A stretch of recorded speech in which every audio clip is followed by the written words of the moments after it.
Gujarat વિશ્વકોશ trust આયોજિત કેળવણીકાર શ્રી નંદુભાઈ દામોદર શુક્લ વ્યાખ્યાન શ્રેણી અંતર્ગત આજે આપણે બહુ સરસ વિષય પસંદગી વિદ્યાલય અને જેલ વચ્ચે કરવાની છે એ વિશે વાત કરવા માટે આપણી વચ્ચે શ્રી મનસુખ સલ્લા સર પધાર્યા છે. હા, હું વિશ્વકોશ ટ્રસ્ટ વતી આપ સૌનું હાર્દિક સ્વાગત કરું છું. અમારા વિશ્વકોશની પ્રણાલી પ્રમાણે વિશ્વકોશ ગાનથી આ કાર્યક્રમનો શુભારંભ કરીશું. બેન શ્રી અલ્પાબેન શાહ અહીંથી વિશ્વકોશ ગાન પ્રસ્તુત કરશે. અહીં જ્ઞાન સૂર્ય સંચરે આપણું ચિત્ત પ્રકાશિત કરે. અહીં જ્ઞાન યજ્ઞ સહુ કરે ચિત્તનું વિશ્વ વિકાસિત કરે. શબ્દ પ્રકાશે અર્થ ઉજાશે. શબ્દ પ્રકાશે અર્થ ઉજાશે. તર્ક મર્મના સહજ વિકાસે. જ્ઞાનામૃત નિર્ઝરે અર્ઘ્ય સૌ સત્યદેવને ધરે. ધન્ય ગુર્જરીની શુભ દ્રષ્ટિ વિશ્વકોશની એવી સૃષ્ટિ. તમસ તાપ સંહરે અંતરે સુખ સમજણનું ઠરે. રેવા જળશી શક્તિદાયિની સત્ય સમુદા મુક્તિદાયિની. વિશ્વ વિહાર જ કરે શીલ સત્વ સંભરે. ગુર્જરી વિશ્વરૂપને વરે. ગુર્જરી વિશ્વરૂપને વરે. ગુર્જરી વિશ્વરૂપને વરે.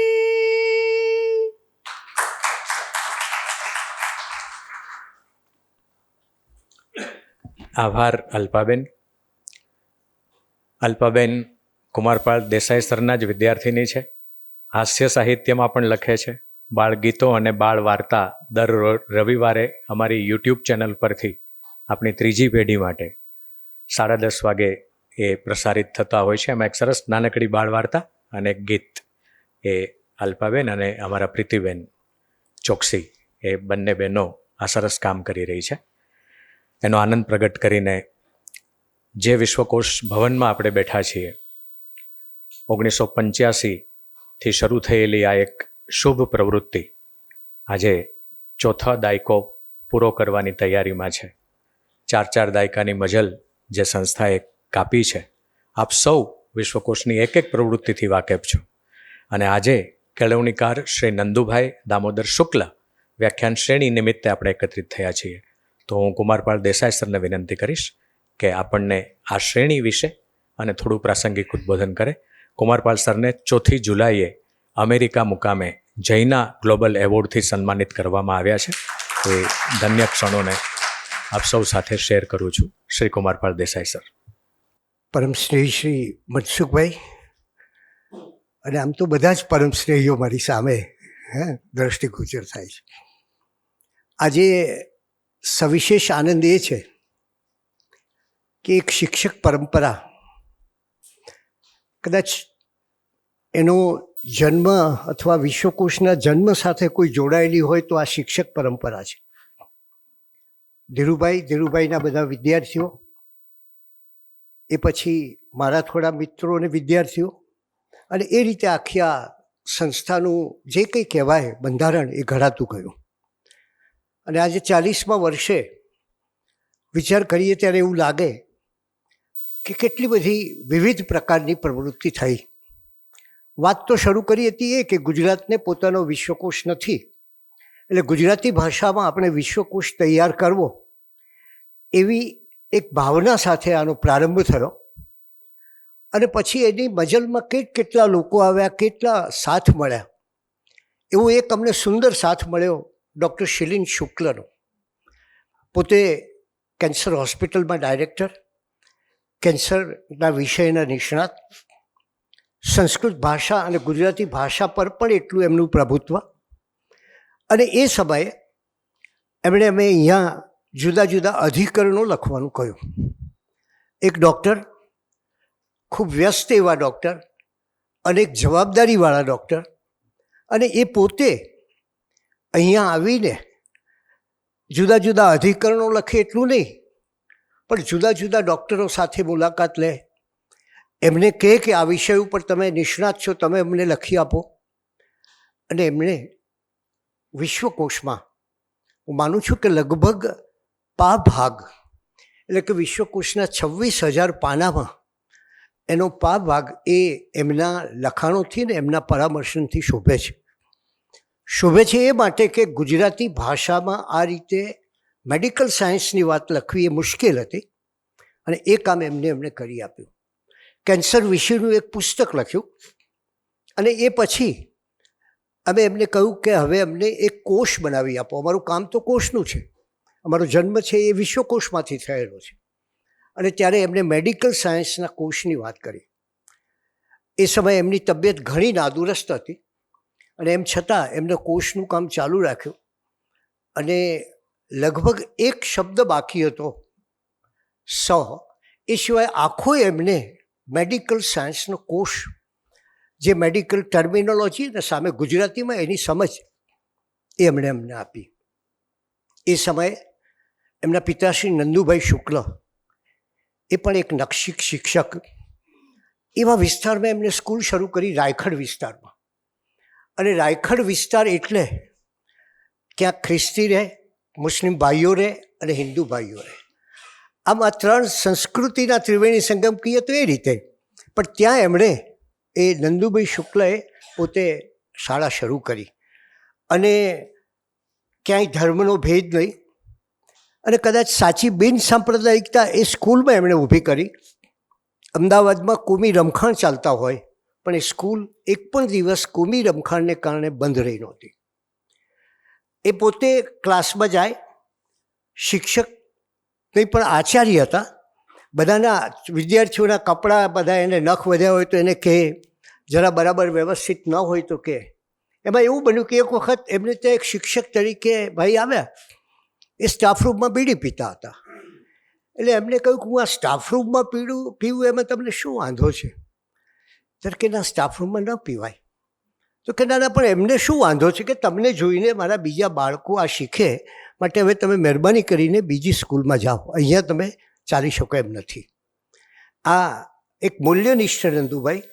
અને એવા કે આમ બ્રાહ્મણ એટલે ક્યાંય કોઈ બીજાના ઘરનું પાણી ન પીએ, પણ અલાબક શેખ નામના એમના વિદ્યાર્થી, જાણીતા નેતા પણ ખરા, એને ત્યાં ગયા, એના લગ્નમાં ગયા, અને ત્યાં નિરાતે ભોજન પણ એમને લીધું. આવી એક વ્યક્તિ, એની સ્મૃતિમાં શિરીનભાઈની ઈચ્છા હતી કે મારા પિતાશ્રીની સ્મૃતિમાં એક વ્યાખ્યાન થાય, અને એ વ્યાખ્યાન કોઈક નકશી શિક્ષક આપે. આજે અમારો આનંદ એ માટે છે કે મનસુખભાઈ એક એવી વ્યક્તિ છે કે કદાચ રણમાં મીઠી વીરડી જેવી વ્યક્તિ છે આપણે માટે. શિક્ષણમાં જે અત્યારે અંધાધૂંધી છે, શિક્ષણમાં કઈ પરિસ્થિતિ છે આપણે જાણીએ છીએ. આપણે એ પણ જાણીએ છીએ કે સામાન્ય રીતે માણસો મૂળને પાણી પાતા હોય, અત્યારે મૂળની કોઈ ચિંતા કરતા નથી. અનેક સ્કૂલો ખાલી છે, અનેક લાઇબ્રેરીઓમાં ગ્રંથપાલો નથી, અને અનેક સ્થળે બધા જુદા જુદા સમીકરણો ચાલે છે. એવી વ્યક્તિ લોકોની નજર કોઈના પર જતી હોય, કોઈ આદર્શ શિક્ષક ઉપર, તો એ આવા શિક્ષકો છે. એ રતિલાલ બોરીસાગર હોય કે એ મનસુખ સલ્લા હોય. આજે આપણે માટે એક આનંદનો અવસર છે કે એમણે આ વિષય ઉપર આપણી વિનંતીને માન આપી અને વક્તવ્ય આપવાનું સ્વીકાર્યું. થોડા સમય પહેલાં થોડી નાદુરસ્ત તબિયત હતી. અમારે ત્યાં અમે એક એવોર્ડ આપીએ છીએ, એ માનવ ઉત્થાન, જેને લોકોના ઉત્થાનનું કામ કર્યું હોય એની કમિટીમાં પણ એ પોતે એમને મદદ કરે છે. એ મનસુખભાઈનું સ્વાગત કરું છું, અને એમને વિશે થોડો પરિચય આપવા માટે અશ્વિનભાઈને વિનંતી કરું છું. આભાર સર. આજના વક્તા મહોદયનું ગ્રંથ પુષ્પથી અભિવાદન કરવું છે. હું શ્રી બોરીસાગર સાહેબને વિનંતી કરીશ. શ્રી બોરીસાગર સાહેબ આપણા સૌ વતી આજના વક્તા મહોદય શ્રી મનસુખ સલ્લા સાહેબનું ગ્રંથ પુષ્પથી અભિવાદન કરશે. આપણે કરતલ ધ્વનિથી આપણી ઉપસ્થિતિનો અહેસાસ કરાવીશું.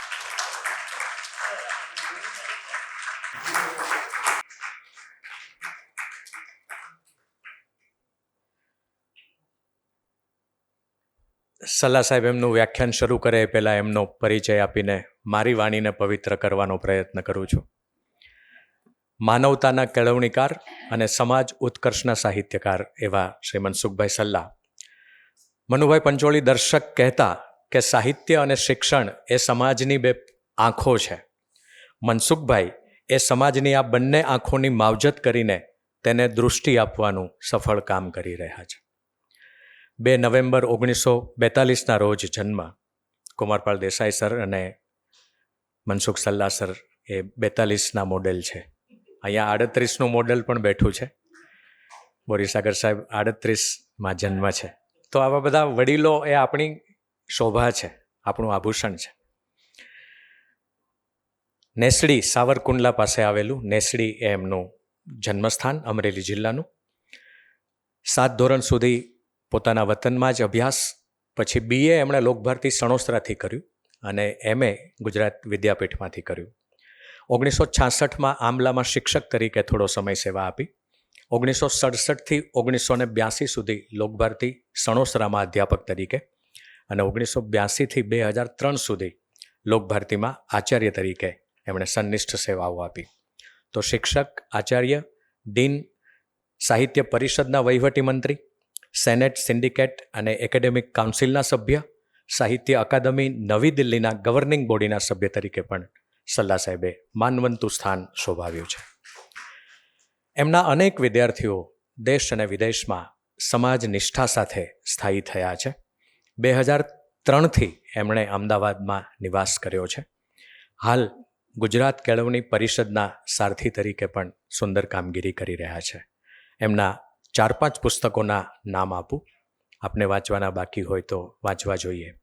હૈયે પગલાં થાજો, માણસાઈની કેળવણી, અને ખૂબ સરસ પુસ્તક એમનું અનુભવની એરણ પર. તુલસી ક્યારાના દીવા અને ગાંધી દુનિયાની નજરે. આવા સરસ પુસ્તકો આપણને એમની પાસેથી મળ્યા છે. ચિંતનસભર લેખો તો એમના અનેક સામયિકોમાં આપણે વાંચ્યા છે. નર્મદ ચંદ્રકથી તેઓ સન્માનિત થયા છે. હું એમને વિનંતી કરું કે આજનું વ્યાખ્યાન પસંદગી વિદ્યાલય અને જેલ વચ્ચે કરવાની છે. થોડું આપણને વિચારતા કરી મૂકે એવું વ્યાખ્યાનનો સ્વરૂપ, વ્યાખ્યાનનો વિષય એવો છે. પણ સલ્લા સાહેબ એ એમની ક્ષમતાથી ખોલશે અને આપણને કંઈક નવા મોતી પ્રાપ્ત થશે. શ્રી મનસુખ સલ્લા સાહેબ. આદરણીય કુમારપાળભાઈ, બોરીસાગર સાહેબ, બધાના નામ લઈ શકાય એમ છે. આમ ગણીએ તો ઘણા બધા પરિચિત વડીલો મિત્રો છે. પણ એક જ સંબોધન કરવું હોય પછી એમાં સુભાષભાઈ પણ આવી જાય, એમાં અશ્વિનભાઈ પણ આવી જાય. સાહેબ, તમે આખી જિંદગી ભણાવ્યું છે.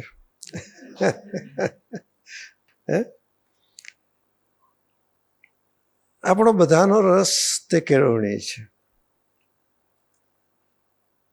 શું કામ કેળવણીમાં મનુષ્ય જાતે રસ લીધો?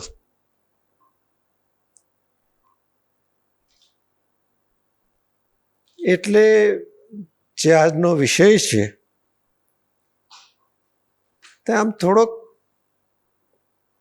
મારકણો કહેવાય ને, એવો વિષય છે કે આ નહીં કરો તો આ છે, એવો આ વિષય છે. આ વિષય પસંદ કરવાનું પણ એક કારણ પણ છે. નંદુભાઈ શુક્લ એક નહીં, આમ તમે એકવાર આજથી 50 વર્ષ પહેલાના અમદાવાદ ઉપર નજર કરશો તો આવા લગભગ 7 ઉત્તમ કેળવણીકારો, પછી જેમણે સંસ્થાઓ પણ સ્થાપી, પણ જે ગાંધીની પરંપરા બરાબર જાળવીને શહેરમાં પણ જેમણે ઉત્તમ રીતે ચારિત્ર ઘડતરનું કામ કર્યું, એવા આ બધા આચાર્ય શિક્ષકો. એમાંના એક નંદુભાઈ. એટલે કે મનુષ્યની બે મોટી જરૂરિયાત હોય છે. એક જરૂરિયાત તે એ જે કંઈ ભણે, જે કોઈ વિષયનું ભણે, પણ એમાંથી આજીવિકાની ક્ષમતા મેળવે. આ અનિવાર્ય હોય છે, પણ એટલું જ પૂરતું નથી થતું. આજીવિકા માટે જરૂરી ક્ષમતા મેળવવી એ અનિવાર્ય હોય છે, પૂરતું નથી. એટલે બીજો ભાગ જે અનિવાર્ય ભાગ છે, અને જરાક કોઈકને આ ટકાવારી બરાબર ન લાગે તો પણ કહું, આજીવિકા મેળવવાની ક્ષમતા મેળવવી એ 40% ભાગ છે, અને ઉત્તમ મનુષ્ય થવું એ 60% ભાગ છે. જો તમે ઉત્તમ મનુષ્ય નહીં હો તો આજીવિકા માટે પણ એવું કરશો કે જેમાં મનુષ્યત્વને હાનિ પહોંચતી છે. આ નંદુભાઈ શુક્લને તમે યાદ કરો, શ્રેયસને યાદ કરો, CNને યાદ કરો, વિદ્યાપીઠને યાદ કરો, લોકભારતીને યાદ કરો, વીડછીને યાદ કરો. કેન્દ્રમાં મનુષ્ય, કેન્દ્રમાં મનુષ્યત્વનો વિકાસ. પહેલી બધી ક્ષમતાઓ વિકસવાની અનિવાર્યતા સ્વીકાર્યા પછી પણ પાયો એ. અને આ આખી પ્રક્રિયા તે માત્ર ભારતમાં નહીં, દુનિયાના તમામ દેશોમાં. તો આ પ્રક્રિયા આવી કેમ? આપણે જરાક વિચારીએ કે પહેલો વિચાર કોને આવ્યો હશે કે શાળા હોવી જોઈએ, વિદ્યાલય હોવું જોઈએ. એવું શું બન્યું હશે કે જેને કારણે વિદ્યાલયનો વિચાર આવ્યો હશે? મારી ધારણા છે ને જે અભ્યાસ છે એનું તારણ પણ છે. મનુષ્ય ઝાડ ઉપરથી હેઠો ઉતર્યો ત્યારે નર અને માદા હતા. અન્ય તમામ જીવોમાં જેમ નર અને માદા હોય છે એમ મનુષ્યમાં પણ પ્રાથમિક સૌથી વધારે જૂની, આમ તો કોઈક 46 લાખ વર્ષ કહે છે, કોઈક 46,000 વર્ષ કહે છે, પણ સિલસિલાબંધ તો 25,000 વર્ષથી આ બધી વિગતો મળે છે. એટલે મનુષ્યએ જ્યારે માત્ર નર અને માદામાંથી પતિ પત્નીનો સંબંધ ઊભો કર્યો, એટલે આખું દ્રષ્ટિકોણ બદલાઈ ગયો. પછી સંતાનને ઉછેરવાનું શું હોવું જોઈએ એની ચિંતા શરૂ થઈ, એનું ચિંતન શરૂ થયું. એટલે કે મનુષ્ય ત્યાંથી શરૂઆત કરી છે. બાળક એટલે દર્શકે એકવાર બહુ સરસ કહ્યું હતું, બાળકને જન્મ આપવો એ માત્ર એક ફિઝિકલ ઘટના છે, પણ બાળક ઉત્તમ મનુષ્ય થાય તે સાંસ્કૃતિક ઘટના છે. જન્મ આપવો એ કોઈ વિશેષતા નથી, એ કોઈ અસાધારણ ઘટના નથી. અન્ય પ્રાણીઓમાં પણ એ છે. એટલે તો પછી કુટુંબ તો હતું જ, અને કુટુંબનું માધ્યમ તે પ્રેમ છે. કુટુંબની આખી રચનાનું કેન્દ્ર તે પ્રેમ છે. જેમ કે વૃદ્ધો કમાણી નથી કરતા, બાળકો કમાણી નથી કરતા, સૌથી વધારે સચવાય છે વૃદ્ધો અને બાળકો. કારણ કે સંબંધોનો આધાર કેન્દ્ર તે પ્રેમ છે.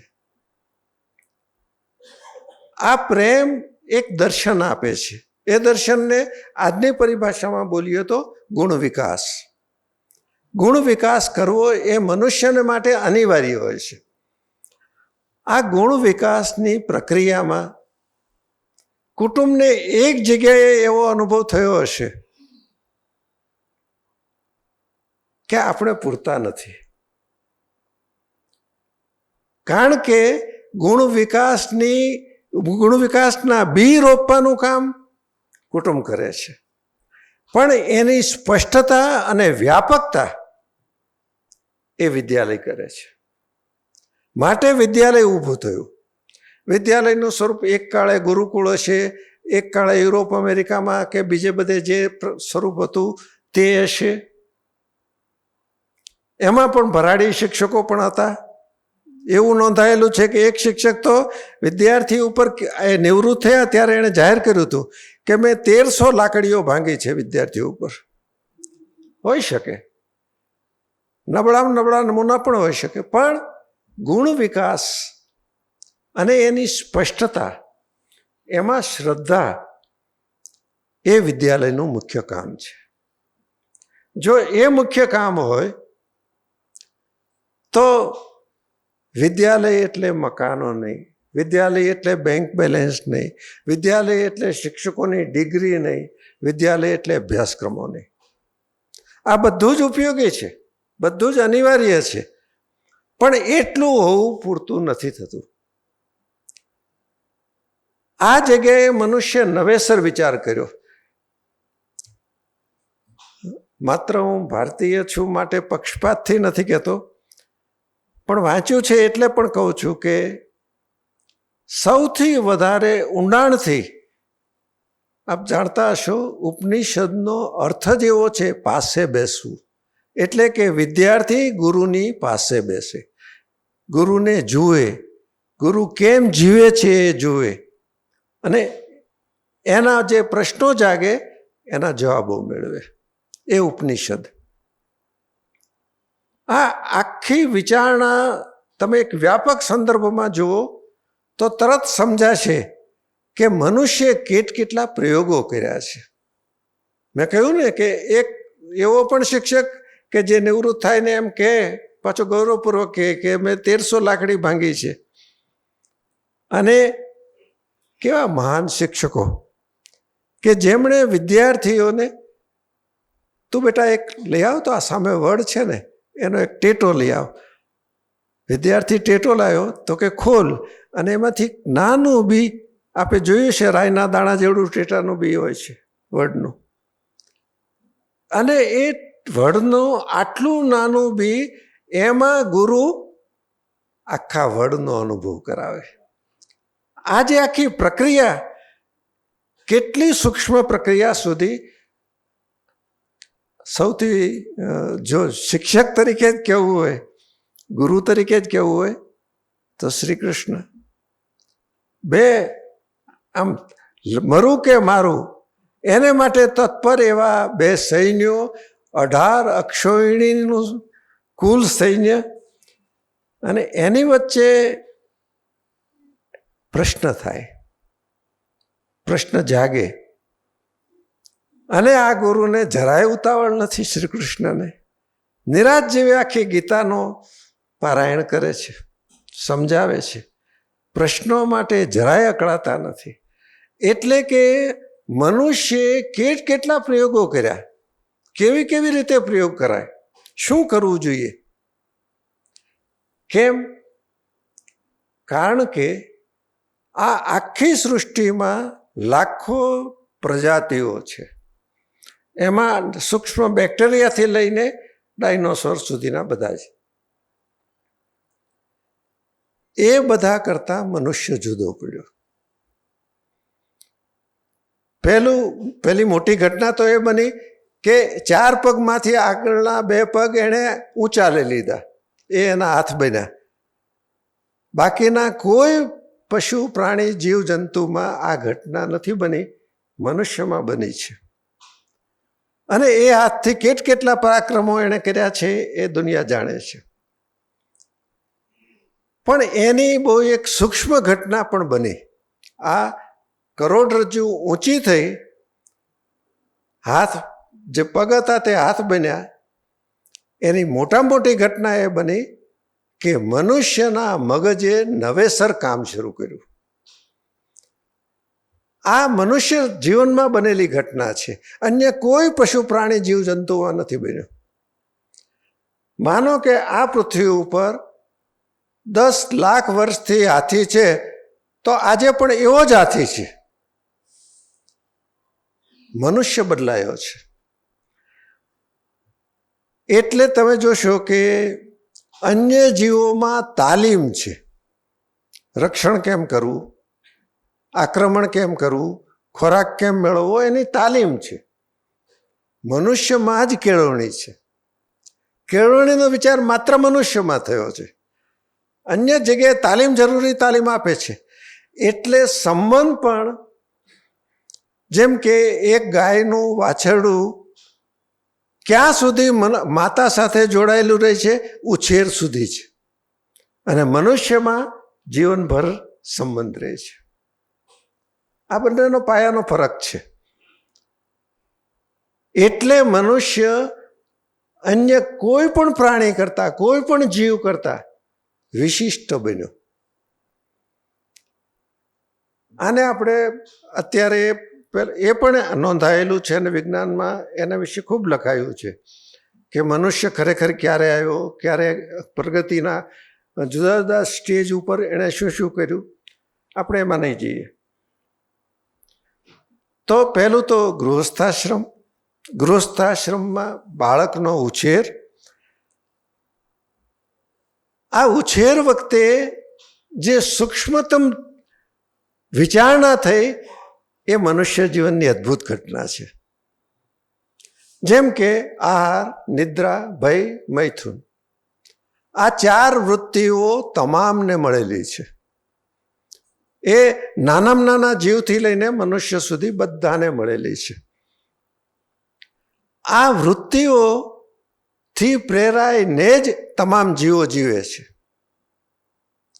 એમાં તમે વ્યાખ્યાન કરો કે જમો નહીં તો ચાલે, એકાદ દિવસ ચાલે, 2 દિવસ ચાલે, અઠવાડિયું ચાલે, પણ તમે જમો જ. એનો અર્થ એ થયો કે મનુષ્યને આ વૃત્તિઓ કુદરત તરફથી મળેલી છે. આ મનુષ્ય પોતે ઊભી કરી છે એમ નથી. આ બાકીના જીવોએ પોતે ઊભી કરી છે એમ નથી. તો મનુષ્યની ખૂબી શું છે? મનુષ્યની ખૂબી એ છે કે આ વૃત્તિઓને એણે પરિમાર્જિત કરી, રિફાઇન કરી. આ કોઈ જીવમાં નથી થયું. એટલે અને બીજી બાજુ બગડેલો મનુષ્ય એ પણ કોઈ જીવમાં શક્ય નથી હોતું. આફ્રિકાના સિંહોનો બહુ એમ કે માથું ફાટી ગયું છે, જરાક વધારે પડતા પહેલાં થઈ ગયા છે, અને ગીરના સિંહો સમૂહમાં જઈને નક્કી કરે કે તો પછી આપણે સૈન્ય લઈને જાઓ અને આફ્રિકાના સિંહોને ખબર પાડી દો. નહીં, નહીં બને. પણ મનુષ્ય આ કરે છે. એટલે કે યુદ્ધ માત્ર મનુષ્યમાં જ છે. યુદ્ધ માત્ર મનુષ્યમાં છે. શોષણ માત્ર મનુષ્યમાં છે. ગુલામી માત્ર મનુષ્યમાં છે. અન્ય પ્રાણીઓ ખોરાક મેળવવામાં હરીફાઈ હોય ત્યારે લડી લેશે, પણ તારો જાતભાઈનો ધર્મ આ છે માટે તને સમૂળગો નાશ કરું, એ અન્ય પ્રાણીઓમાં, અન્ય જીવમાં શક્ય જ નથી. એક કૂતરો પેટ ભરાઈ જાય અને પછી તમે એને ઉત્તમ ભોજન ધરો, નહીં ખાય. અને આપણે ભરપેટ નહીં, થોડુંક વધારે ખાધું હોય અને રસગુલ્લા કે કંઈક મીઠાઈ સામે આવે અને ખાઈ શકીએ છીએ. અરે આપણને ખબર છે કે ડાયાબિટીસ છે અને ગળપણ ખાઈ શકીએ છીએ. એનો અર્થ એ થયો કે મનુષ્યને વૃત્તિઓને કેમ યોજવી, એનો ભોગવટો કેમ કરવો, એનું સ્વાતંત્ર્ય કુદરતે આપ્યું છે. આ મનુષ્ય માટે અસાધારણ વસ્તુ છે. હું માનું છું કે મારું જેટલું અવલોકન છે, મનુષ્યને મળેલું આ સ્વાતંત્ર્ય એ ઉત્ક્રાંતિનો પાયો છે. એટલે મનુષ્ય બગડ્યો છે પણ ખરો, અને મનુષ્ય બુદ્ધ, મહાવીર, ગાંધી, ઈશુ, સોક્રેટિસ, એમ કે શ્રી અરવિંદ કે ટાગોર, એ વિકાસ પણ કરી શકે છે. એ એમ તો સૂચવે જ છે કે મનુષ્ય પેટે જન્મેલો મનુષ્ય ક્યાં સુધીની યાત્રામાં ઉર્ધ્વલોક પામી શકે. આ સિદ્ધ થયું. આ બંને છેડા. એટલે કે કુદરતે આ ચારે વૃત્તિઓ, આહાર, નિદ્રા, ભય, મૈથુન, આ ચારેનો ઉપભોગ કેમ કરવો એનું અન્ય કોઈને સ્વાતંત્ર્ય નથી આપ્યું. તમે એક ગાયની પાસે જઈને કહો, અરે તે જે ચારો ખાધો એ તો ઠીક હતો, આ જો એની કરતા ચડિયાતો ચારો, ગાય ન જ ખાય. એને ઊંઘ આવતી હોય અને તમે કહો કે ના ના ના ના એકાદ સરસ ફિલ્મ છે, ચાલ જોઈ નાખીએ. નહીં, મનુષ્ય આ કરે છે. મનુષ્ય હીનમાં હીન પગલાં પણ ભરી શકે છે અને મનુષ્ય ઉત્તમમાં ઉત્તમ પગલાં પણ ભરી શકે છે. આ સ્વાતંત્ર્ય મનુષ્યને મળેલું છે, બીજા કોઈ જીવને નથી મળ્યું. મોટામાં મોટો જીવ હોય એટલે કે આકારની દ્રષ્ટિએ કે સૂક્ષ્મ જીવ હોય, આ સ્વાતંત્ર્યનો કેમ ઉપયોગ કરવો એ શીખવે તે વિદ્યાલય.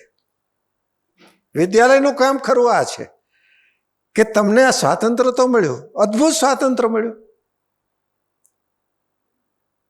એવું કલ્પી શકો છો કે તમને ખરેખર ભૂખ લાગી છે અને ઘરમાં 6 જ રોટલી છે. 6 રોટલી તમારા માટે અનિવાર્ય છે, એટલી જરૂરિયાતવાળી છે. અને એ જ વખતે એક માણસ આવીને કહે છે કે હું ભૂખ્યો છું, અને તમે એને 3 રોટલી આપીને 3 રોટલી ઓછી ખાઓ. આ સાંસ્કૃતિક વિકાસ છે. અને તમારા ખિસ્સામાંથી એવી કુશળતાથી હું પાકીટ શેરવી લઉં, એ પણ મનુષ્ય જ કરે છે. એટલે કે બીજાનું ઝૂંટવી લેવું, બીજાને મારીને પણ એનું પડાવી લેવું, એ મનુષ્ય જ કરે છે. આ પ્રકારે મનુષ્ય રચના કરે છે. એટલે વિનોબાજીએ 3 શબ્દો કીધા. પ્રકૃતિનો ધર્મ એકે એક મનુષ્યને એકે એક જીવને હોય છે, જે ચારે વૃત્તિઓ ભોગવે જ છે. પણ પછી વિનોબાજીએ 2 શબ્દો કહ્યા, એક સંસ્કૃતિ અને બીજી વિકૃતિ. અન્ય જીવો હું કહું છું એટલે મોટામાં મોટા જીવથી લઈને સૂક્ષ્મ જીવ સુધીના તમામ. અન્ય જીવોમાં કદી સંસ્કૃતિ પણ ના હોય, વિકૃતિ પણ ના હોય, કારણ કે પસંદગી જ નથી. એને ભૂખ લાગે ત્યારે એ ગમે તેમ કરીને પણ ખાશે, જે મળે તે ખાશે, પણ પેટ ભરશે. મનુષ્ય એમ નહીં કરે. એટલે વિનોબાજીએ કહ્યું કે ભૂખ લાગે ને ખાવું તે પ્રકૃતિ છે. મને ખરેખર ભૂખ છે, પણ બીજો ભૂખ્યો આવ્યો અને મેં અડધું એને આપીને અડધું જ ખાધું અને છતાંય મેં આનંદ અનુભવ્યો, તૃપ્તિ અનુભવી, તે સંસ્કૃતિ છે. અને બીજાને ભૂખવાળો છે પણ એની પાસે ખાવાનું છે અને હું બળવાન છું માટે જૂટવીને પણ મેં લઈ લીધું, જે આજે તમે ચારે બાજુ જોઈ રહ્યા છો. આ જૂટવવાની ક્રિયા વધારે સૂક્ષ્મ થઈ છે, એટલું જ. તે વિકૃતિ છે. આ મૂળભૂત રીતે શા માટે વિદ્યાલય, એના જવાબમાંથી આ બધા મુદ્દા આવે છે કે વિદ્યાલયનું ખરું કામ શું છે. આ પસંદગી અને મનુષ્ય પ્રકૃતિગત જે વ્યવહારો કરે છે એ વ્યવહારોથી, જેમ કે અન્ય કોઈ પ્રાણીમાં સંન્યાસી હોય? નહીં હોય, હોય જ નહીં શકે. એ ભાવ જ નથી. એને એ ભાવ જાગે છે, એ ભાવ ભોગવી લે છે, તૃપ્તિ થઈ જાય છે, બસ. એટલે અન્ય પ્રાણીઓમાં, અન્ય જીવોમાં કદી વિલાસિતા હોય જ નહીં. મનુષ્યમાં હોય. મનુષ્ય લંપટ બની શકે, મનુષ્ય અત્યંત ચારિત્રહીન બની શકે, અન્ય જીવ ન બની શકે. આ મનુષ્યમાં જ બનશે. એનો અર્થ એ થયો કે પસંદગી આપણી છે. કંસ પણ એક નમૂનો છે, કૃષ્ણ પણ એક નમૂનો છે, રામ પણ એક નમૂનો છે, રાવણ પણ એક નમૂનો છે. જેમણે થોડીક ભૂલો પણ કરી છે, મર્યાદાઓ પણ છે, પણ જેનું મોઢું ધર્મ તરફ જ છે એવા પાંડવો પણ છે. અને જે બધું જ જાણે છે છતાં જાણ્યા પછી પણ ખોટું કરવામાં આનંદ અનુભવે છે એ કૌરવો પણ છે. આ મનુષ્યની પસંદગી છે. આ પસંદગી જો જોઈએ તો આપણને સમજાય કે શાળામાં જઈને એક પાઠ ભણાવી દેવો કે એક કવિતા ભણાવી દેવી, એક વિજ્ઞાનનો એક નિયમ સમજાવી દેવો, એ કામ શિક્ષકનું 30-40% જેટલું જ છે. એ આ બધાનો ઉપયોગ કરે છે. એ બધાનો ઉપયોગ કરે છે. એ અર્થશાસ્ત્ર હોય, એ વિજ્ઞાન હોય, એ ભાષા સાહિત્ય હોય, ઇતિહાસ હોય. તમે ઇતિહાસને એવી રીતે પણ યોજી શકો કે પછીની પ્રજા એને આધારે ઝઘડા જ કર્યા કરે. ઇતિહાસને વિકૃત પણ કરી શકો અને ઇતિહાસને એવી રીતે ભણાવી શકો કે જેમાંથી આપણે ભૂતકાળનો બોધપાઠ મેળવીએ. જો આ પસંદગી છે, આપણને મળેલી ખાસ કુદરતની ભેટ છે, તો એને આપણે કેવી રીતે યોજવાની છે? સામાન્ય રીતે મનુષ્ય વણ કેળવાયેલો છે. એનો અર્થ એ છે કે એ ગમતું જ કરે છે, યોગ્ય તે નથી કરતો. આ ગમતું અને યોગ્યની વચ્ચે પસંદગી કરવી, આપણી આખી પરંપરાનો શ્રેષ્ઠ શબ્દ વાપરું તો વિવેક કરતા શીખવું, એ વિદ્યાલયનું કામ છે. ગમતું તો બધા જ કરીએ છીએ, જે ગમે તે એ ખોરાક, આહાર, નિદ્રા, ભય, મૈથુન બધામાં કરીએ છીએ. ગમતું કરવું એ પ્રાકૃતિક છે. પણ ગમતામાંથી યોગ્ય તરફ જવું, યોગ્ય તરફની ગતિ કરવી. માનો કે પછડાયા, માનો કે ભૂલો થઈ, પણ પછી પણ આગળ પાછા વધ્યા અને યોગ્ય તરફ આપણી પરિભાષાનો એક સંસ્કૃતનો બહુ જ ઉત્તમ શબ્દ છે, અભિમુખ. અભિમુખ એટલે મોઢું એની સામે રાખવું. આપણું મોઢું કોની સામે હોય? આ યોગ્ય તરફ હોય, ગમતા તરફ નહીં. આજે તમે ચારે તરફ, કોઈ પણ સ્કૂલ, કોઈ પણ કોલેજમાં તો વધારે ખરાબ, શું થઈ રહ્યું છે? ગમતું થઈ રહ્યું છે, યોગ્ય નહીં. અને ગમતું થાય એ કેટલાક લોકોને, નિર્ણાયકોને ગમે છે. હું માનું છું કે આથી વધારે ખોલવાની જરૂર નથી. એમની પસંદગી છે કે આવું શિક્ષણ હોય. એટલે કે વિદ્યાલય આપણને વિવેક કરતા શીખવે છે. એ નાની ઘટના, નાના કાર્યક્રમો, નાની પ્રવૃત્તિઓ વિદ્યાર્થી પોતે અમુક વલણો લઈને, અમુક ટેવો લઈને, અમુક વિચારો લઈને વિદ્યાલયમાં આવે છે. કુટુંબમાંથી જે મળ્યું તે, એને રિફાઇન કરવાનું, એને શુદ્ધ કરવાનું કામ તે વિદ્યાલયનું છે. તો પહેલું કામ તે વિવેક વિદ્યાર્થીમાં કેમ વિકસિત થાય? આ સહેલું નથી.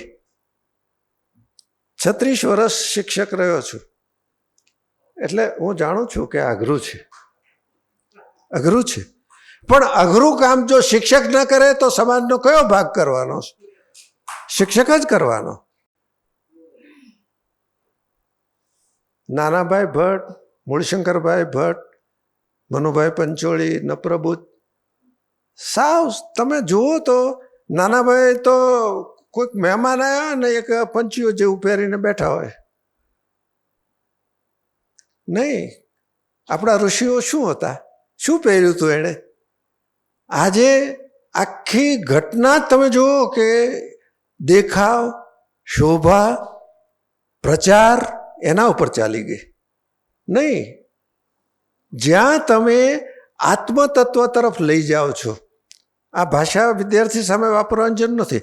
આત્મતત્વ તરફ તમે લઈ જાઓ એટલે સૌથી પહેલું જે બીજું લક્ષણ વિદ્યાલયનું જે કામ છે, આત્મ સંયમ તરફ મનુષ્યને પ્રેરવો. એક દિવસમાં નહીં થાય. વિદ્યાલયમાં સંભવ છે કે ન થાય. વિદ્યાલયમાં વિદ્યાર્થી હોય ત્યારે પૂરેપૂરું ન પણ થાય. પણ તમે જો ઉત્તમ બી વાવ્યું છે તો ઉત્તમ રીતે એ વિકસવાનું જ. વહેલું મોડું થાય. અમારા ઇસ્માઇલ દાદા કહેતા, ઇસ્માઇલભાઈ નાગોરી, કે એમેઝોનના જંગલમાં કેટલાક એવા બી છે કે જે 200 વર્ષે ઉગે છે પણ પછી 2000 વર્ષ ટકે છે. બી તમે ઉત્તમ વાયુ. આત્મસંયમ શા માટે આ જરૂરી છે? આપણને એમ થાય કે આ બહુ મોટો શબ્દ, આધ્યાત્મિક શબ્દ. ના, આધ્યાત્મિક શબ્દ નથી, જીવનનો શબ્દ છે આ. તમે જો સંયમપૂર્વક નથી વર્તતા તો તમારે એના પરિણામો ભોગવવા જ પડે છે. આહારમાં, નિદ્રામાં, ભયમાં અને મૈથુનમાં, બધામાં. માટે વિદ્યાલયે આ શીખવવાનું છે કે સંયમ કેમ રહે.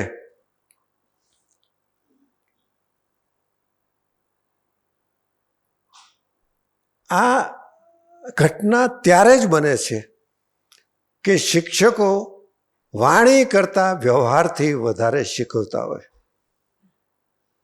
જ્યાં માત્ર વાણીનો પ્રયોગ થાય છે. એક રમેશ બી શાહ હતા, આમાં આપ ઘણા ઓળખતા હશે.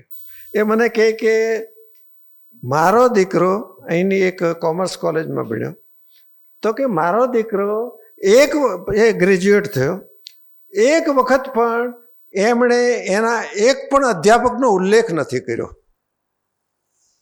એકમાત્ર બકુલ ત્રિપાઠી એને એટલા માટે યાદ હતા કે હાસ્ય લેખક હતા.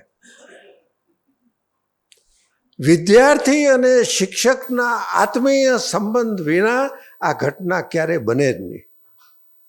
આત્મીય સંબંધ હું કહું છું. એનો અર્થ એ નથી કે એની ખુશામત કરવી, એનો અર્થ એ નથી કે વિદ્યાર્થીને ખુશ રાખવા, એનો અર્થ એ નથી કે વિદ્યાર્થી જે કહે તે બધું માની લેવું. પણ આત્મીય સંબંધ, જે માનો બાળક સાથેનો સંબંધ હોય છે.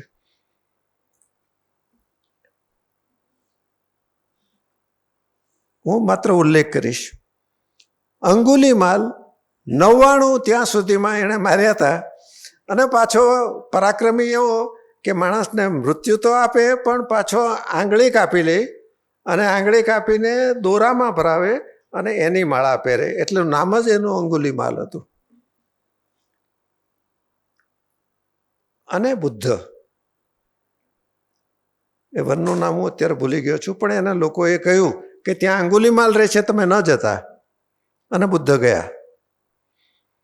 બુદ્ધ એક શબ્દ બોલ્યા નહોતા. શિક્ષકની આંખ જ સૌથી વધારે નિર્ણાયક હોય છે. આજે આપણી આંખ જ નબળી પડી ગઈ છે. તમે જુઓ, વિદ્યાર્થીથી ડરે છે કેમ? વિદ્યાર્થીને સાચું કેમ નથી કહી શકતા? વિદ્યાર્થી સામે આંખ માંડીને કેમ નથી વાત કરી શકતા? બુદ્ધ આગળ ડગલા ભરે છે. એ મૂંડ, તે મૃત્યુને પસંદ કર્યું છે એમ કહી અને ખડગ ઉગામી અને દોડતો અંગુલીમાલ એનું ખડગ આમ નીચે આવી ગયું. પછીથી એ બુદ્ધનો શિષ્ય બન્યો. આ ઘટના એ સૂચવે છે, આ કેવળ આધ્યાત્મિક ઘટના નથી, એક સ્કૂલની એક વિદ્યાર્થી સાથેની ઘટના છે કે તમે કેવી રીતે આત્મીય સંબંધ બાંધો છો. બુદ્ધની કેવી કરુણા હશે કે પહેલાંની હિંસા જ ઓગળી ગઈ. હું અત્યારે એ ચર્ચા નહીં કરું કે કેવો શિક્ષક ઉત્તમ કહેવાય, આપણો એ વિષય નથી અત્યારે. બીજું, મનુષ્યને જે મળ્યું છે તે ભાષા અને લેખન શક્તિ. આ માત્ર મનુષ્યને મળ્યું છે. આનો બે રીતે ઉપયોગ કરી શકાય છે.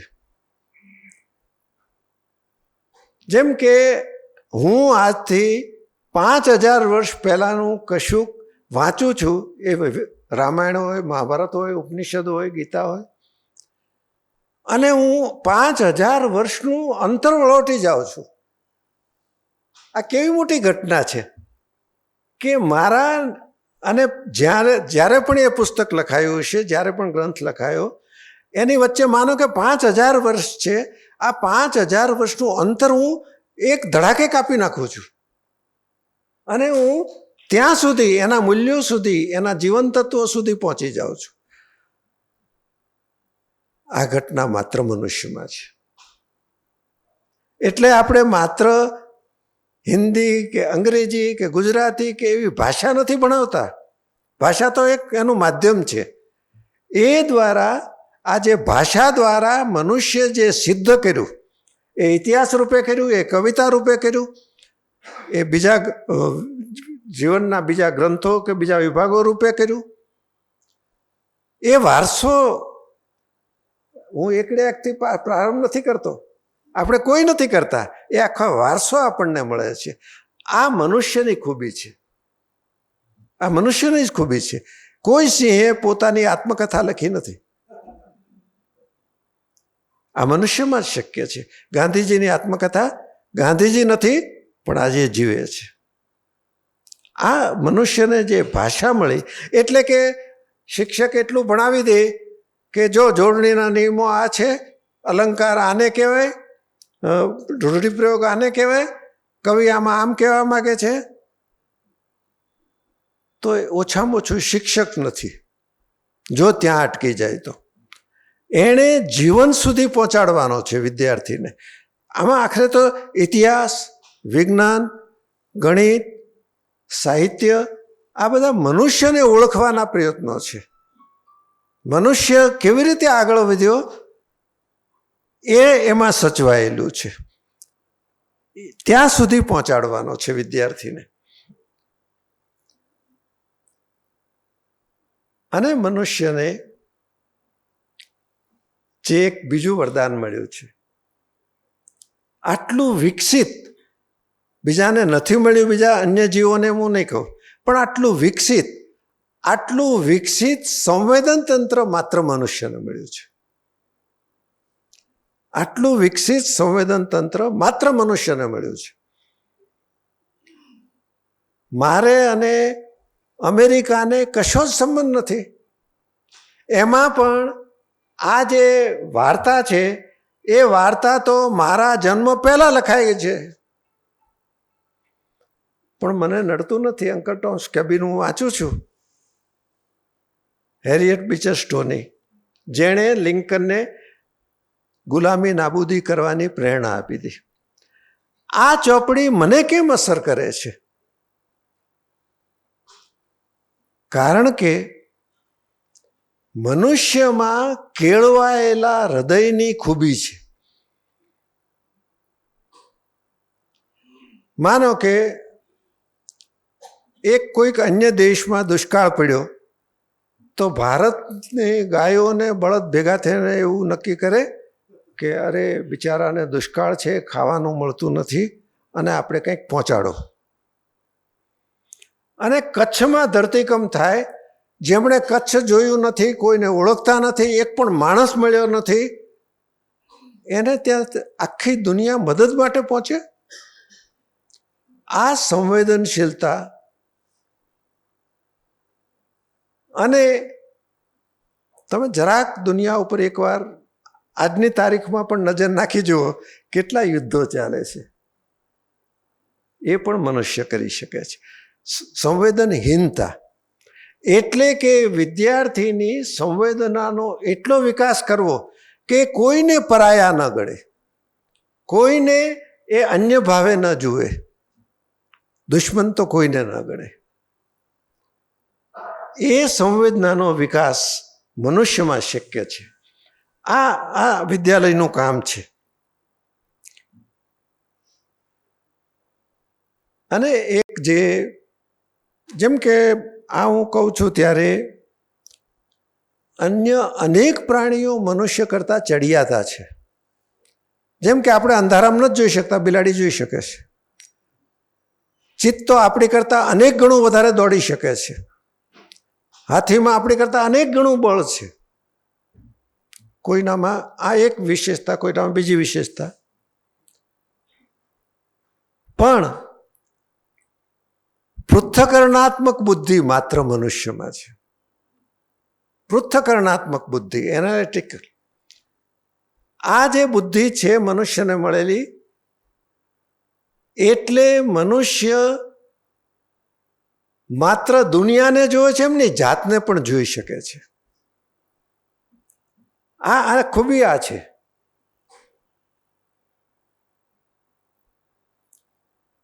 નારાયણ દેસાઈએ આને સમજાવવા માટે, એ તો ગાંધી કથા દરમિયાન એમણે કહ્યું હતું કે ગાંધીજીની આ 3 વિશેષતા હતી. એક માત્ર મનુષ્ય જ એવો છે કે જે આત્મનિરીક્ષણ કરી શકે છે. એક બિલાડીએ 4 ઉંદરને તે દિવસે મારી નાખ્યા અને પછી ઘેર બેસીને દરમાં બેસીને એ વિચાર કરે કે 4 મારવા જેવા હતા કે નહીં.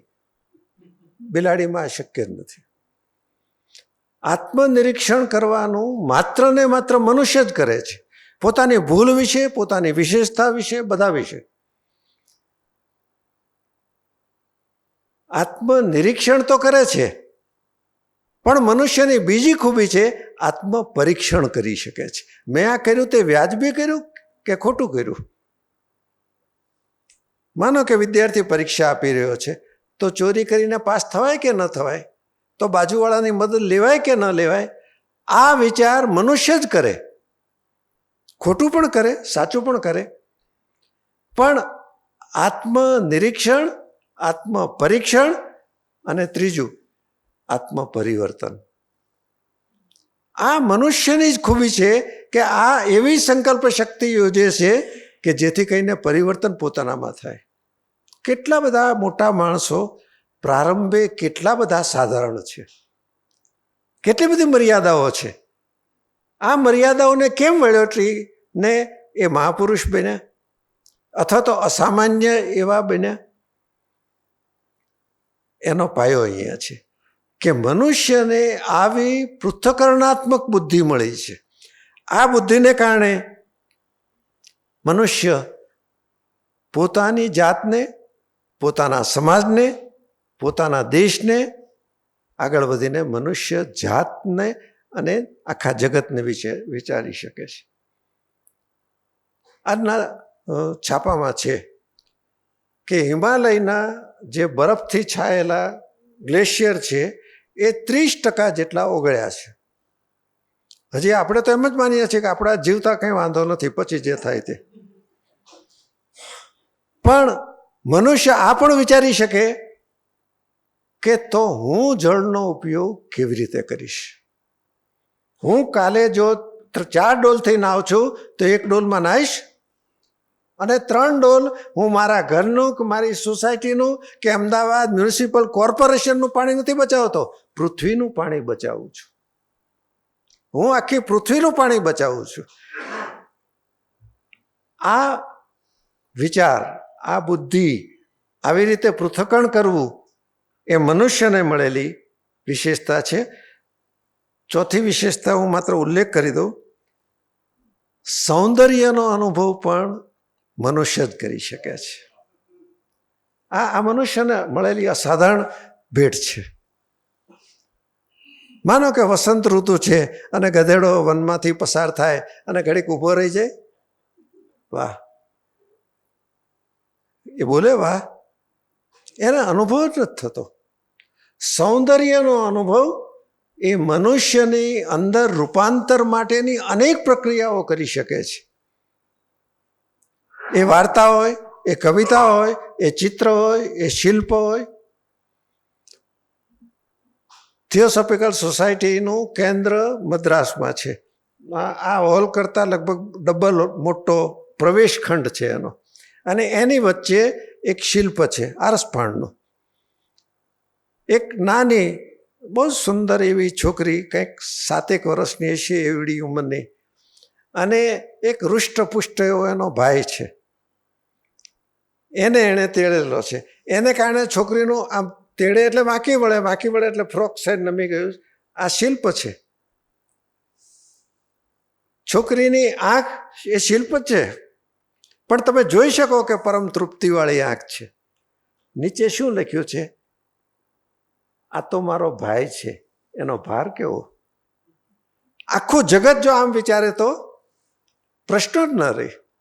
હજી આપણે યાત્રા બાકી છે, આપણે ઘણી મર્યાદાઓ છે, પણ યાત્રાનું સ્થાન ક્યાં છે, લક્ષ્ય શું છે, એ સૌંદર્ય બતાવે છે.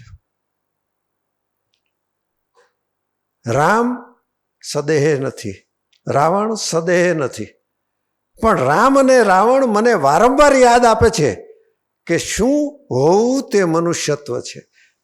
અને જ્યારે આમ નથી ત્યારે મનુષ્યત્વને હું કોઈક રીતે હાનિ પહોંચાડું છું. આ સૌંદર્યનું મોટું કામ છે. એટલે મનુષ્ય આ બધી જે વિશેષતાઓ છે, જે મનુષ્ય હોવાપણું છે, એ મનુષ્યને અનેક રીતે તમે જુઓ કે ભય બધાને લાગે છે. અને કેવું બન્યું, અને માત્ર ગાંધી નહીં, માત્ર નહેરુ કે સરદાર નહીં, ગામડાના સાધારણ માણસો, અરે જે રસોડામાંથી ક્યારેય બહાર નહોતા નીકળતા ને એનું કામ જ નહોતું ગણાતું, એ બહેનો એ જેલમાં ગયા, વેઠ્યું, લાકડીઓના માર ખાધા, ડગ્યા નહીં. એટલે કે મનુષ્ય ભયને જીતી શકે છે. આ મનુષ્યની ખૂબી છે કે જીતી શકે છે, એના ઉપર વિજય મેળવી શકે, આ ચારેય વૃત્તિઓ ઉપર વિજય મેળવી શકે છે. હવે આપણને એમ થાય કે ભાઈ અમારા બાપ દાદા તો આવા હતા, આવા ઉદાર હતા, આવા પરાક્રમી હતા, આટલા નિર્ભય હતા, તો પછી મારામાં એ આવી જવું જોઈએ ને? ના, આનુવંશિક ગુણો આવે છે. જેમ કે મારી ઊંચાઈ, મારે વાળ હશે કે નહીં, અમારા બધાના વાળ ગયા છે, એ આનુવંશિક છે. એમાં કંઈ મારે પરાક્રમ નથી, મારે આપણે કોઈએ કંઈ કરવું પડતું નથી. કેટલાક રોગ, આનુવંશિક ગુણો બે પક્ષ તરફથી વારસામાં ઉતરી શકે છે, પણ સદગુણો નથી ઉતરતા. સદગુણો આપોઆપ નથી ઉતરતા, સદગુણોની કેળવણી કરવી પડે છે.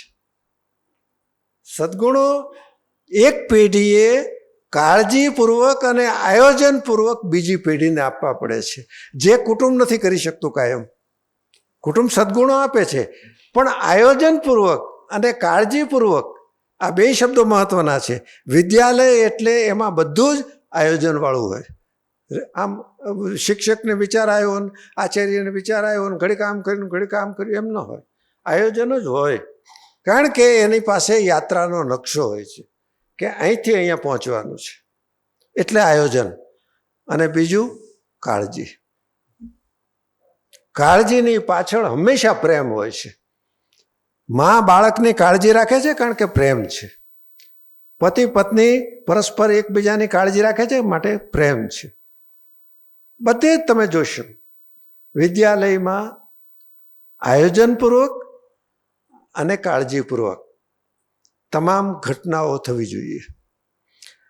આ જો આપણે ગણતા હોઈએ તો એનો અર્થ એ થયો કે સદગુણો આપોઆપ વિકસિત થતા નથી.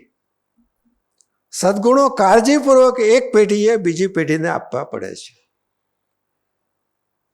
તમે ક્યારેય કલ્પ્યું હતું કે આપણો શિક્ષક વર્ગમાં જઈને આમાં આંગળી કરતો હોય અને બધું બોર્ડ ઉપર દેખાય?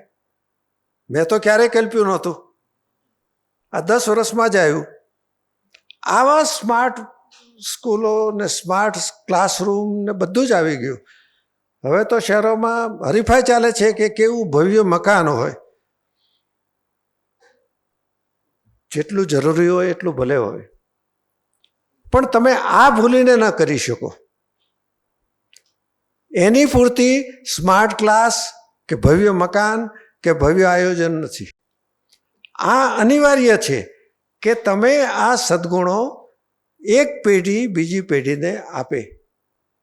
એના અનેક રીતો છે.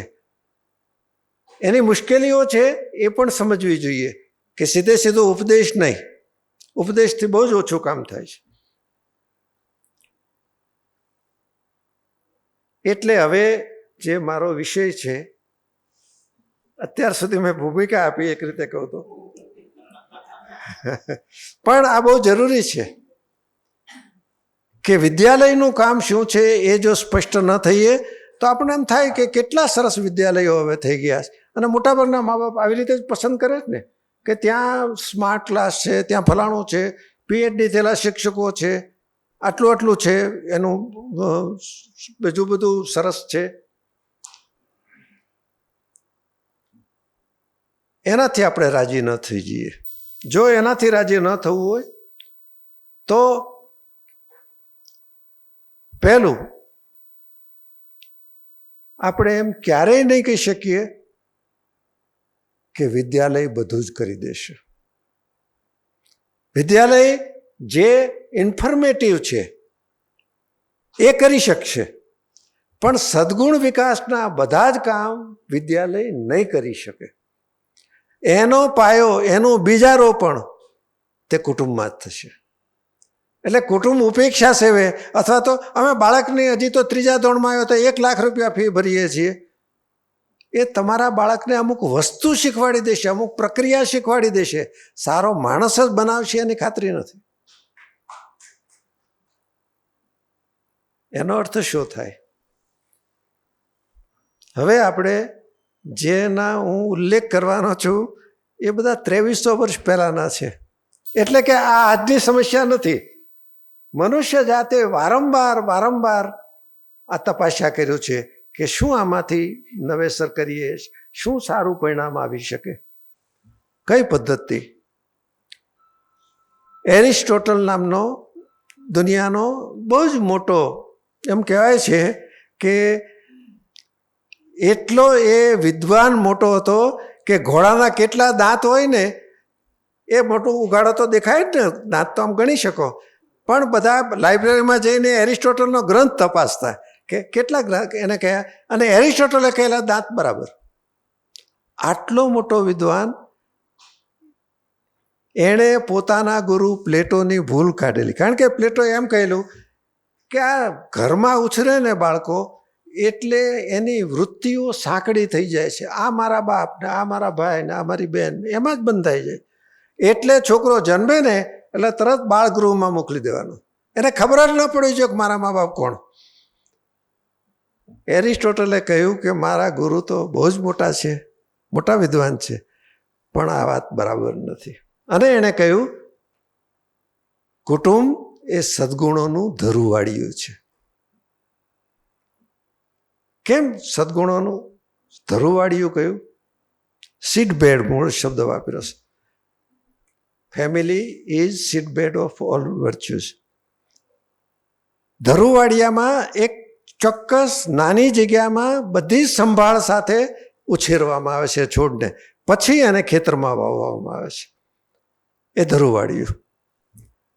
સદગુણોનું ધરુવાળિયું તો કુટુંબ જ બનશે. એટલે આપણે જો એવા ભ્રમમાં હોઈએ કે શાળા બધું જ કરી દેશે, ઘર ગમે તેવું હોય, મા બાપ ઝઘડતા હોય તો વાંધો નહીં, મા બાપ ગમે તેમ વર્તતા હોય તો વાંધો નહીં, છોકરો કોઈક બેલ વગાડે એટલે કહી દે પહેલાથી, કહેજે કે પપ્પા ઘરમાં નથી, તો એ શિક્ષણ જ થયું. બાળક ઝીલી લે છે, માત્ર બોલતું નથી એટલું જ.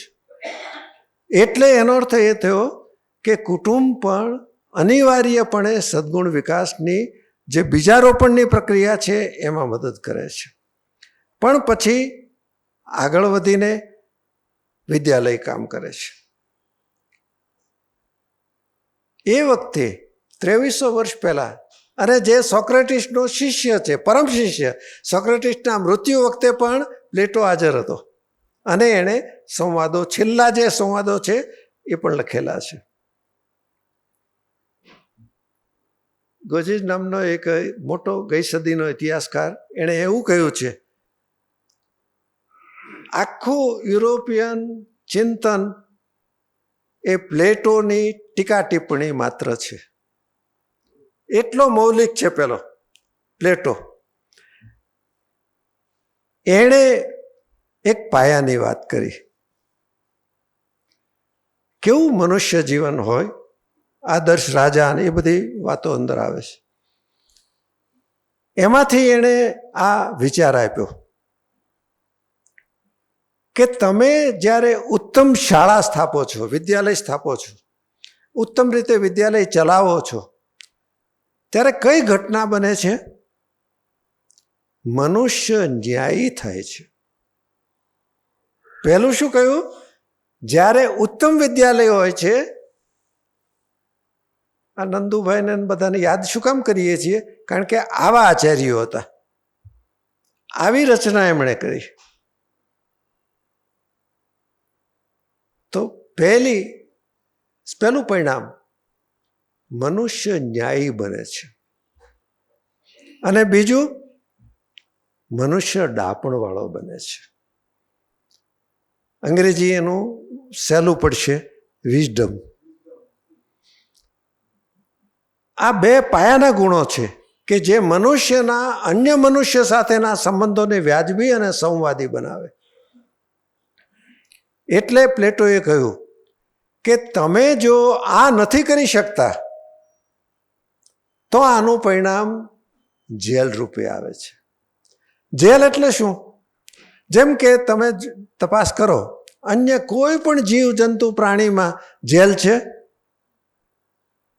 ક્યાંય જેલ નથી. જેમ વિદ્યાલય ક્યાંય નથી, એમ જેલ પણ ક્યાંય નથી. કોઈ જીવ સૃષ્ટિમાં જેલ નથી. તો મનુષ્ય જેલ કેમ ઊભી કરી? કારણ કે જેલ દ્વારા ખ્યાલ તો એ છે કે મનુષ્યની સુધારણા કરવી. તો શું કામ સુધારણા કરવી? કારણ કે મનુષ્ય સ્વાર્થી થયો, કારણ કે મનુષ્ય અન્યાયી થયો, કારણ કે મનુષ્ય હિંસક થયો, કારણ કે મનુષ્ય અસામાજિક એવા વ્યવહારો કર્યા, નાગરિક ધર્મનો વિદ્રોહ કર્યો.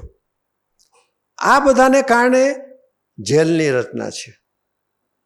જો આ જેલની રચના છે તો જરાક સમજીએ, જેલનું માધ્યમ શું છે? કાં ભય છે ને કાં દંડ છે. જેલમાં કોઈક એકાદ વ્યાખ્યાન ગોઠવાતું હશે વર્ષમાં, એકાદ સાધુનું, બાપુનું, પણ બાકી માધ્યમ કયા છે? કાં ભય છે અને કાં દંડ છે. તમે ભૂલ કરો, એમ ન વર્ત્યા, નિયમ ભંગ થયો, તો કાં ભય અને કાં દંડ. વિદ્યાલયનું માધ્યમ તે પ્રેમ અને સમજણ છે. આ બંનેનો પાયાનો ફરક છે કે તમે જો આ નથી કરતા તો આ પરિણામ ભોગવવું પડશે. એમ શા માટે કહે છે? કારણ કે માધ્યમ જ એ છે. હવે એને આપણે વર્તમાન કાળ સાથે સાંકળીએ. લોકશાહી એ શું છે? લોકશાહીને માટેનું એક બહુ સરસ વાક્ય મનુભાઈ પંચોળીએ કહ્યું છે. એ કદાચ એમણે ક્યાંકથી યુરોપમાંથી વાંચ્યું હશે, હું માનું. આ ક્યાંક આવી ગયેલું છે. લોકશાહી એટલે માથા ભાંગીને નહીં, માથા ગણીને ચલાવવાની પદ્ધતિ. માથા ભાંગવા એ લોકશાહી નથી. અનેક દેશો એવા છે કે જ્યાં ચૂંટણી થાય છે પણ લોકશાહી નથી હોતી. એ બધા માથા ભાંગીને ચલાવે છે. જ્યાં લોકશાહીમાં માથા ગણવા ના હોય. તો માથા ગણવા એટલે શું? આપણે જરાક આ લોકશાહીની વચ્ચે જ છીએ અને આપણે ઈચ્છીએ છીએ કે ઉત્તમ લોકશાહી હોય. તો એનો અર્થ શું છે? સામાન્ય માણસની સમજણનો સરવાળો તે લોકશાહી છે. સામાન્ય માણસની સમજણનો સરવાળો તે લોકશાહી છે. આ સામાન્ય માણસની સમજણ એટલે શું? જે મેં અત્યાર સુધી વર્ણન કર્યા કે જે વિદ્યાલયો સિદ્ધ કરવાનો છે. સામાન્ય માણસ, કોમન મેન, બધા જ નહેરુ જેટલા બુદ્ધિશાળી કે રાજાજી જેટલા બુદ્ધિશાળી હોય એ જરૂરી નથી. સામાન્ય માણસ. પણ સામાન્ય માણસની જે એક કોમન સેન્સ છે, જે સમજણ છે, એ સમજણનો સરવાળો કેમ થાય? અને માટે હવે વિદ્યાલયને એક નવા સ્વરૂપમાં પણ, જે આપણે ત્યાં થયું નથી, દર્શકે મનુભાઈ પંચોળીએ એક પ્રયત્ન કર્યો હતો. માતૃધારા માયધાર નામનું એમનું સેન્ટર, કે જ્યાં એમણે એવો વિચાર કર્યો કે ભણ્યા પછી વિદ્યાલયમાં તો માણસ કેવી રીતે આવે? એ તો શક્ય જ નથી. પોતાના કામ ધંધામાં પડી ગયો હોય તો એ ભણવા પાછો બેસે એવું તો શક્ય નથી. તો વિદ્યાલય લોકો વચ્ચે જાય, અને વિદ્યાલય લોકો વચ્ચે જાય એનો અર્થ કે લોકશક્તિનું નિર્માણ કરવાનું. લોકશક્તિ એટલે આપણે શક્તિ એટલે એનર્જીના સ્વરૂપમાં સમજીએ છીએ. લોકશક્તિ એટલે સમજણ, લોકોની સમજ વિકસાવવી, એ કામ લોકોની વચ્ચે જઈને, એટલે એમણે લોકવિદ્યાલય નામ આપ્યું. આ ભાગ પણ કરવો પડશે, હજી આપણે ત્યાં એટલો થતો નથી. એટલે માત્ર ચૂંટણી નહીં, ચૂંટણી થાય એટલે લોકશાહી એવું નહીં. આવી સમજણવાળા નાગરિકો તે લોકશાહી. આવી સમજણવાળા નાગરિકો કોઈ બાબાના આશીર્વાદથી કોઈ માથે હાથ મૂકે એટલે નહીં થાય. વ્યવસ્થિતપણે આયોજનપૂર્વક અને સાતત્યપૂર્વક, એક શબ્દ પણ મારે ઉમેરવો જોઈએ, સાતત્ય. વિદ્યાલયમાં સાતત્ય હોય છે, એ થાકે નહીં. થાકે તે શિક્ષક નથી, એ થાકે જ નહીં. આ સાતત્યપૂર્વક જે કામ થાય છે એને પરિણામે આપણને ઉત્તમ નાગરિકો મળે છે. જે નાગરિકો સામાન્યતામાં, સ્વાર્થમાં અને માત્ર ભૌતિકતામાં ન ખેંચાઈ જાય. એટલે પ્લેટોએ કહ્યું કે જ્યારે તમારું વિદ્યાલય નબળું પડશે ત્યારે માણસ બે વૃત્તિઓ તરફ પ્રબળપણે ખેંચાશે. એક, કોઈ પણ હિસાબે ધન મેળવો, અને બીજું, વસ્તુમાં જ સુખ છે માનતું થવું. આ પ્લેટોના શબ્દો છે કે તમે વસ્તુમાં જ સુખ મેળવતા થાવ અને ધન માટે કંઈ પણ ખોટું કરતા સંકોચ ન થાય. આજના ભારતમાં ચારે તરફ જોઈ જુઓ કઈ તાલીમ અપાઈ રહી છે. એનો અર્થ એ થયો કે વિદ્યાલયનું ખરું કામ આ છે. એટલે હવે જો સમાપનમાં કહેવું હોય તો આપણા વિદ્યાર્થીઓની પૃથ્થકરણાત્મક બુદ્ધિ વધે છે. આપણા વિદ્યાર્થીઓ તટસ્થપણે વિચાર કરતા થાય છે. એની બુદ્ધિ માટેનો એક દર્શકનો શબ્દ મને બહુ જ ગમે છે, નિરભ્ર બુદ્ધિ. સૂર્ય તો આટલો જ પ્રકાશિત હોય છે ને, પણ વાદળા આડા આવી જાય એટલે સૂર્ય દેખાતો નથી. એ વાદળા ધર્મના હોય, એ વાદળા જ્ઞાતિના હોય, એ વાદળા પૈસાના હોય. એક માણસ છોકરાને જરાક વ્યવિશાળ કરે અને 550 કરોડ ખર્ચે, અને જે દેશમાં એ ખર્ચી રહ્યો છે એ દેશમાં 85 કરોડ માણસો 5 કિલો અનાજને આધારે ટકે છે. તો તમને આવો હક છે ખરો? પૈસા કમાવાની અદ્ભુત આવડત, કમાયા એ ખરા, નાગરિક તરીકે નહીં.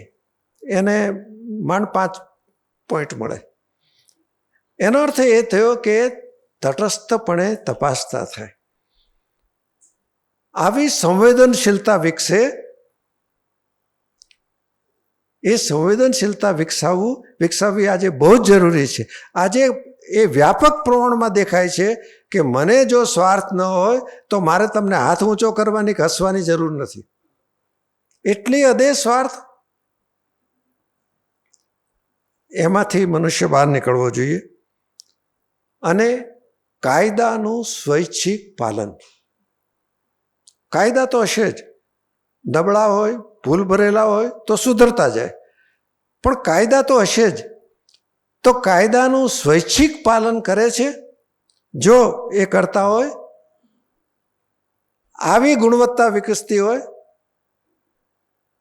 તો એમ કહી શકાય એ નાગરિક ધર્મપ્રિય છે. ધર્મ એટલે પુસ્તકો નહીં, ધર્મ એટલે મંદિરો નહીં, ધર્મ એટલે આ બધા અનુષ્ઠાનો, માળા ફેરવવી એ નહીં. એ પણ એનો એક ભાગ છે. પણ મૂળ ધર્મ એટલે આ કે હું ન્યાયપ્રિય હોઉં, હું કાયદાનો અમલ કરતો હોઉં, હું ખોટું કશું જ ન કરતો હોઉં, તે ધાર્મિકતા છે. ત્યાં સુધી જો પહોંચાડવાનો હોય તો એમાં સૌથી વધારે નિર્ણાયક તે કેળવણી બની શકે છે. વિદ્યાલય બની શકે છે. એ ભાગ હું છોડી દઉં છું કે આજનું ભારત ક્યાં ઊભું છે. એ અત્યારે એ મુદ્દો નથી, એના માટે પણ 1 કલાક તો ઓછામાં ઓછો જોઈએ, પણ એ આપણે અત્યારે નથી વિચારતા. પણ આ જ્યાં આપણે ઊભા છીએ, જ્યાં આપણે કંઈક અસરકારક બની શકીએ એમ છીએ, જ્યાં આપણી કંઈક પણ વગ પહોંચે છે, ત્યાં આવું વિદ્યાલય થાય એ માટે પ્રયત્ન કરવો. એટલે મને એક જણાએ પૂછ્યું હતું, કુમારવાળુભાઈ, અશ્વિનભાઈ સુરતવાળા, તે દિવસે નર્મદ ચંદ્રક જ મારે સ્વીકારવાનો હતો અને વ્યાખ્યાન કરવાનું હતું. તો મને કહે કે એક પ્રશ્ન પૂછો, તમે નિરાશ કેમ નથી થતા? મેં કીધું એટલા માટે કે ભગવાને મને દીધેલું આ કામ છે. યમરાજ આવીને હાથ પકડે ને ત્યાં સુધી આપણે થાકવાનું નથી. કોઈએ આપણે જ્યાં હોઈએ ત્યાં જેટલું થાય એટલું આ દિશામાં જેટલું આપણે કરી શકીએ. એ આ નંદુભાઈ કે બીજા વિદ્યાલયના આવા સંચાલકો કે ગુજરાતમાં તો કેટલા બધા, ઉમાશંકર એકવાર કહ્યું હતું ને, ગુજરાત શિક્ષકોથી સમૃદ્ધ છે. આ ધીરુભાઈ બીજા શું હતા? એ જ હતા ને, મહાન શિક્ષક. એટલે એને પગલે જો આપણે ચાલવું હોય તો આપણે કરતા રહીએ. આપણા ભાગે જેટલું આવે, જેટલું થઈ શકતું હોય તે કરતા રહીએ. આજે આદરણીય કુમારપાળભાઈએ મને કહ્યું ને મેં તરત સ્વીકાર્યું.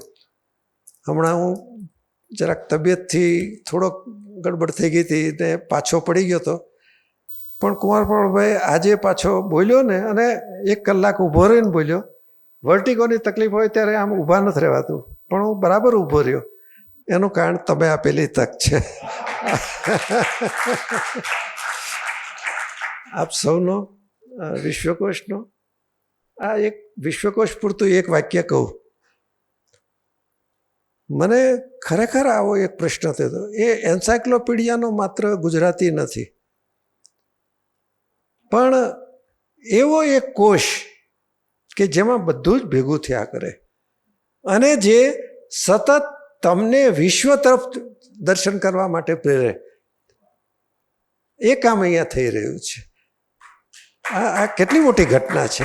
એટલે માત્ર એમ કે કેટલા ગ્રંથો બહાર પડ્યા ને કેટલા પુસ્તકો બહાર પડ્યા એ નહીં, જે આને વોલ્ટ વિટમેન નામના અમેરિકાનો કવિ થઈ ગયો,